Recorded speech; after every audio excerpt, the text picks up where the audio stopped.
ፓስፖርት ቤት ለቤት ሊሰጥ ዝግጅቱ ተጠናቋል። 15 አዳዲስ ቅርንጫፎችን ወደ ስራ ለማስገባት መታቀዱንም ሰምተናል። በሌላ በኩል ደግሞ ከሞተር ሳይክሎችና ከባጃጆች ጋር በተያያዘ አዲስ መመሪያ ይፋ ተደርጓል። በዚህም ወደ ሀገር ውስጥ እንዳይገቡ የተከለከሉ ባለ 2ና ባለ 3 እግር ተሽከርካሪዎች መለየታቸውን አውቀናል። ሰላም ቤተሰቦቻችን፣ መረጃዎቹን የት ሀገርና የት ከተማ ሆናችሁ እየተከታተላችሁ እንደምትገኙ በሐሳብ መስጫው ላይ ጻፉልን። ከፓስፖርት ጋር በተያያዘ ያላችሁንም ሐሳብ አካፍሉን። አሁን ዝርዝር መረጃዎቹን አንድ በአንድ ወደ እናንተ እናደርሳለን። እስከ መጨረሻው አብራችሁን ቆዩ።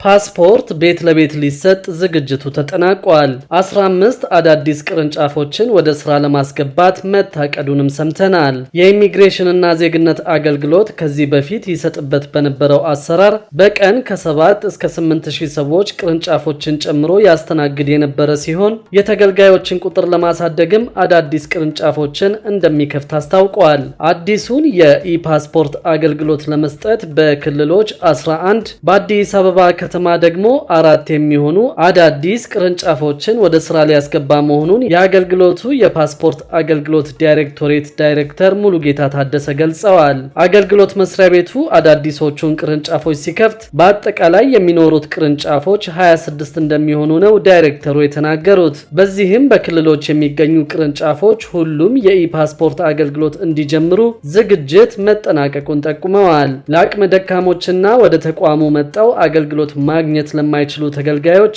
ፓስፖርትን ቤት ለቤት ለመስጠት የሚያስችል ዝግጅት መጠናቀቁንም ዳይሬክተሩ ገልጸዋል። የኢሚግሬሽንና ዜግነት አገልግሎት የአንድን ግለሰብ ባዮሜትሪክ መረጃ ጨምሮ የጣት አሻራዎችን፣ የፊት ለይቶ ማወቂያና የኤሌክትሮኒክስ ቺፕስ ያካተተ አዲስ ኢፓስፖርት የካቲት 14 ቀን 2017 ይፋ ማድረጉ ይታወሳል። ነባሩና ኢትዮጵያ ከዚህ ቀደም ለ125 ዓመታት ትጠቀምበት የነበረው የማኑዋል ፓስፖርት የአገልግሎት ጊዜው እስከሚያበቃ ድረስ ስራ ላይ እንደሚውልም ተገልጿል። ነባሩ ፓስፖርት እስከ ሰኔ 2017 ዓ.ም እንደሚሰጥና አዲሱ ፓስፖርት የካቲት 2017 ዓ.ም መታተም እንደሚጀምር መገለጹ ይታወሳል። ፓስፖርት ለማግኘት የፋይዳ መታወቂያን እንደ ቅድመ ሁኔታ የሚጠይቅ አሰራር ተግባራዊ ሊደረግ መሆኑም ተገልጿል።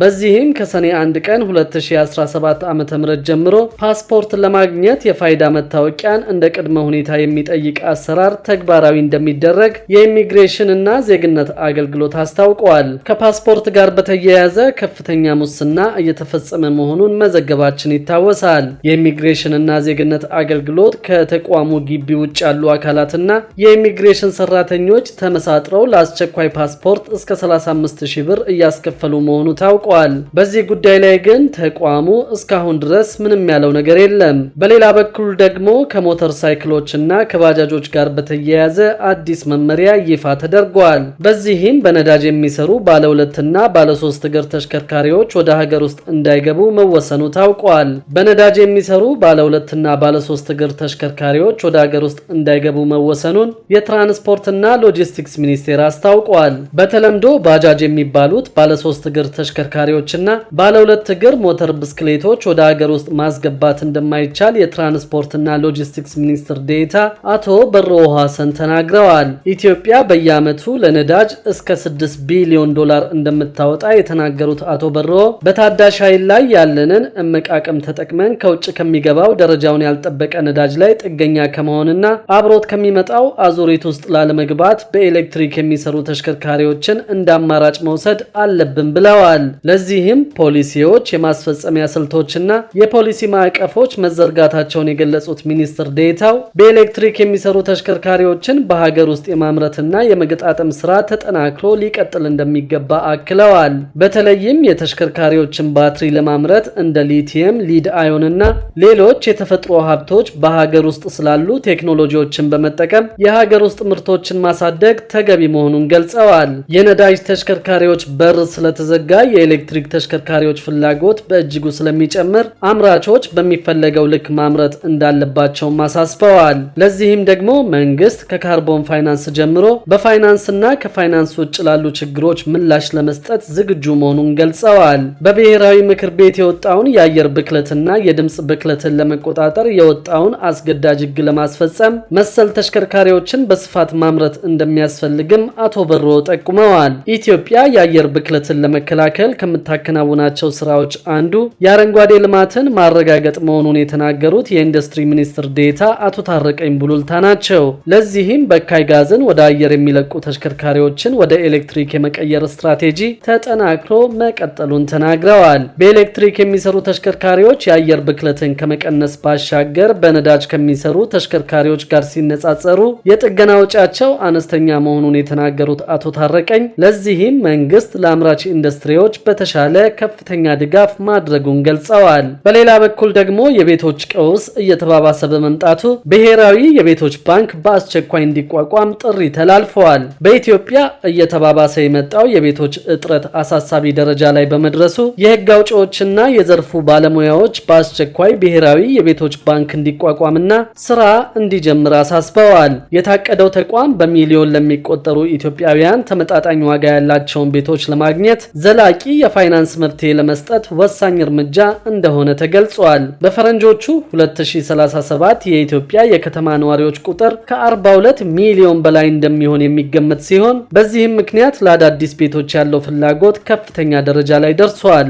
በአሁኑ ወቅት በአዲስ አበባ ከተማ ብቻ ከ1.2 ሚሊዮን በላይ የቤቶች እጥረት ያለ ሲሆን በሀገር አቀፍ ደረጃም በየዓመቱ የሚገነቡት ቤቶች ከሚያስፈልገው በእጅጉ ያነሱ ናቸው። ይህ ከፍተኛ የቤቶች እጥረት በተለይም በከተማ አካባቢዎች ህገወጥ ሰፈራዎች እንዲስፋፉና የኑሮ ደረጃ እንዲቀንስ ምክንያት መሆኑ ተጠቅሷል። የህዝብ ተወካዮች ምክር ቤት የከተማ የመሰረተ ልማትና ትራንስፖርት ጉዳዮች ቋሚ ኮሚቴ አባላት እንደገለጹት ከሆነ በሌሎች ሀገሮች የሚቋቋሙት የልማት ባንኮች በኢትዮጵያ ቢኖሩ ኖሮ ለቤት ግንባታ በረዥም ጊዜና በአነስተኛ የወለድ ምጣኔ ብድር በመስጠት ወሳኝ ሚና ይጫወታል። የቋሚ ኮሚቴው ምክትል ሰብሳቢ አቶ እሸቱ ተመስገን እንዳሉት እንዲህ አይነት ተቋም ሳይቋቋም ከቀረ ለቤቶች እጥረት ዘላቂና ውጤታማ መፍትሄ ማግኘት እጅጉን አስቸጋሪ ይሆናል።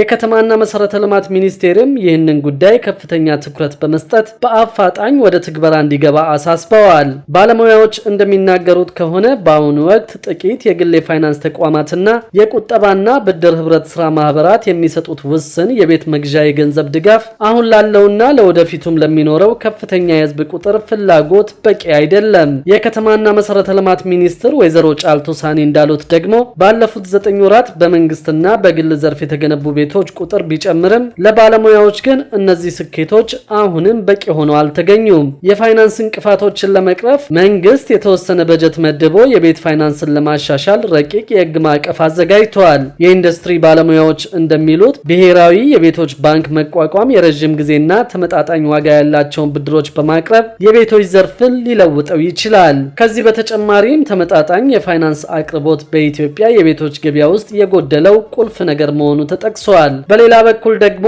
አስገራሚ የብድር ማስያዣ ተቀባይነት ማግኘት መጀመሩ ታውቋል። ይህ አሰራር ለአርሶ አደሩ የተዘጋጀ ሲሆን አርሶ አደሩ ምርቱን በማስያዝ የብድር አገልግሎት የሚያገኝበት ስርዓት ወደ ትግበራ ገብቷል። አርሶ አደሩ ባመረተው ምርት የብድር አገልግሎት ማግኘት የሚችልበት አሰራር ወደ ትግበራ መግባቱን የንግድና ቀጠናዊ ትስስር ሚኒስቴር ነው ያስታወቀው። ሚኒስቴሩ ከአፍሪካ የአረንጓዴ አብዮት ጥምረት አግራ ከዓለም አቀፉ የፋይናንስ ኮርፖሬሽን አይኤፍሲ እና ከሌሎች ባለድርሻ አካላት ጋር በመሆን ዘመናዊ የመጋዘን ደረሰኝ አገልግሎት ስርዓትን የሚያጠናክር ፕሮጀክት ወደ ስራ አስገብቷል። የንግድና ቀጠናዊ ትስስር ሚኒስትር ዴታ ወይዘሮ ያስሚን ዋሃቢርቢ ፕሮጀክቱ የግብርና ምርቶችን ግብይት የሚያሳልጥ ዘመናዊ ስርዓት መሆኑን ገልጸዋል። ስርዓቱ የግብርና ምርቶችን የምርት ብክነትን ለመከላከል ጥራትን ለማረጋገጥና ምርትና ምርታማነትን ለማሳደግ እንደሚያስችልም አመልክተዋል። የወጪ ንግድን ለማሳለጥ ለኢንዱስትሪ ዘርፍ ግብዓት የሚሆኑ ምርቶችን በማቅረብ የአርሶ አደሩንና በግብርና